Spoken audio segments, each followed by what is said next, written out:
V mikrofóne máme Braňa Výberu z HC Vážantín Hurbanov, tak ako by si zhodnotil dnešný zápas? No, bolo nám už pred zápasom jasné, že ideme hrať proti dobrému Komárnu, lebo fakt sú chalani nabití.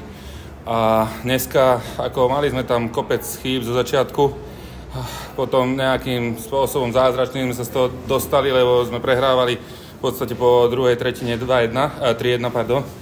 A popadalo nám tam niečo, ale aj tak celkové ten obraz hry, dneska obrana, nehovorím, že slabšia, ale proste, hovorím, také kostrbaté, necítili sme sa možno, že úplne všetci dobre, lebo aj ja som mal tie zákroky také neisté zo začiatku, takže asi tak, ale celkové zápas super.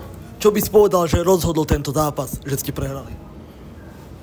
Tak prehrali sme v prvom rade po predĺžení, alebo teda po nájazdoch.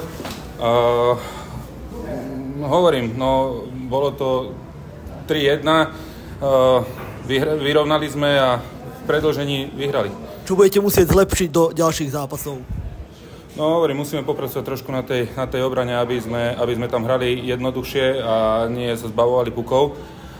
A celkové tak stmeliť ten kolektív viac dohromady. A doteraz sme v podstate tie zápasy mali všetky dobré.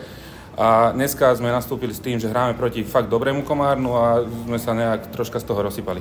Ďakujem pekne za rozhovor.